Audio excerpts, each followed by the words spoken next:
राजसमंद नामक एक गांव में जगमोहन अपनी पत्नी सोमा और बेटी गुड्डी के साथ रहता था। जगमोहन के पास जमीन तो थी, लेकिन साधन ना के बराबर थे। कुछ समय पहले उसके पास बैल थे, लेकिन घर के हालात बिगड़ने के कारण उसने उन्हें बेच दिया। उनकी हालत बहुत ही दयनीय स्थिति में थी।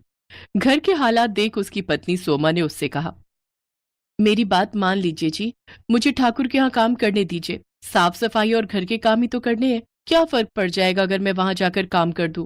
कम से कम घर के राशन पानी का तो खर्चा निकल ही जाएगा। ऐसी बात मत किया कर रेनू की माँ। तेरी बातें मेरे दिल को छलनी कर देती हैं। ये मेरे लिए मर मिटने जैसा हो जाता है। सोमा, तुम जानती नहीं हो उस ठाकुर की नीयत कितनी गंदी है। वो अपने घर पर काम करने वाली हर औरत पर बुरी नजर रखता है, और मैं नहीं चाहता कि वहां जाकर तुम भी उसकी गंदी नजर का शिकार बनो। ना ना, मुझसे तो नहीं देखा जाएगा, और मैं तो गांव में किसी को अपना मुंह भी नहीं दिखा पाऊंगा। नहीं नहीं, तू वहां काम करने नहीं जाएगी बस। जगमोहन दिन भर इसी चिंता में रहता था कि वो अपनी पत्नी और बच्ची को ढंग का खाना और कपड़े तक भी नहीं दे पा रहा था। वो फटे पुराने कपड़े पहनकर ही गुजारा चला रहे थे। जगमोहन जब भी गांव में किसी से मदद मांगने जाता कि हल और बैल दे दो या ट्रैक्टर उसके खेतों में चला दो, तो सभी उसे मना कर देते। एक दिन अपने खेतों को फावड़े से खोदते खोदते वो अधमरा सा हो गया। उसकी सूखी जमीन पर फावड़ा भी नहीं चल रहा था, लेकिन वो लगातार फावड़ा चलाए जा रहा था। उसकी आंखों के सामने बार बार अपने परिवार का चेहरा आ रहा था।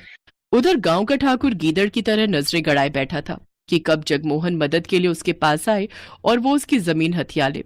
वो जब भी जगमोहन से मिलता था तो उसे एक ही बात कहता था, जगमोहन, रे तुझे कितनी बार कहा है अपनी जमीन मुझे दे दे, मैं तुझे उसके अच्छे दाम दे दूंगा। नहीं साहब, पैसे तो एक दिन खत्म हो जाएंगे, लेकिन जमीन ये मेरे पूर्वजों की निशानी है, भला इन्हें मैं कैसे बेच सकता हूँ। ये कहकर जगमोहन चला जाता है। ऐसे ही कुछ दिन बीत जाते हैं। एक रोज सोमा उससे कहती है, सुनिए जी, घर में आटा नहीं बचा है और ना अचार सब्जी, कुछ भी खाने को नहीं है। अब हम क्या खाएंगे जी? सोमा, तू रेनू के लिए कुछ देख, है तो हम तो भूखे भी सो जाएंगे। लेकिन आपने भी तो सुबह से कुछ नहीं खाया जी, आपको भी तो भूख लगी होगी ना।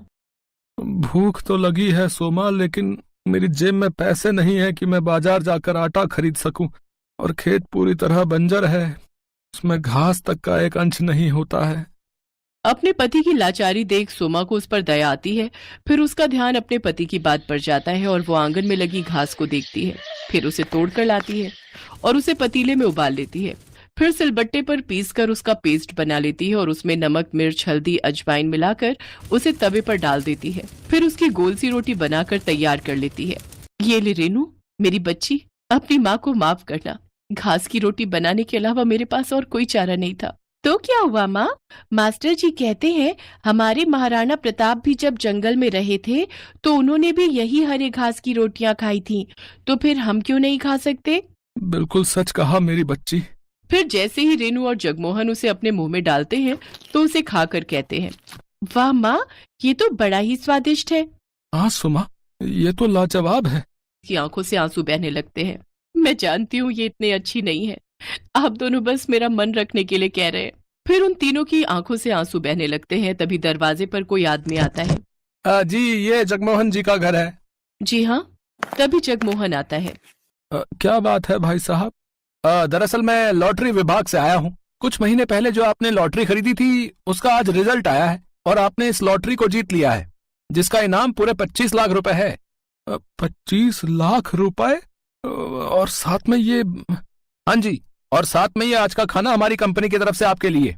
ये सुनकर जगमोहन, सोमा और रेनू सब बहुत ही खुश होते हैं। अब उनके दिन बदल जाते हैं। जगमोहन ट्रैक्टर बुलवाकर अपने खेतों पर चलवाता है, जिससे उसकी बंजर भूमि में जान आ जाती है और उसमें फसल उगाती है। साथ ही वो अपने लिए पक्का घर भी बनवा लेता है और अब शहरों से नई नई खाद लाकर अपने खेतों पर डालता है, जिससे उसकी फसल अच्छे से तैयार हो जाती है और वो उससे भी काफी पैसे कमाने लगता है। देखते ही देखते अब वो उस गांव का सबसे अमीर आदमी बन जाता है। अब वो अपने परिवार की हर इच्छा पूरी करता है और खुशी खुशी उनके साथ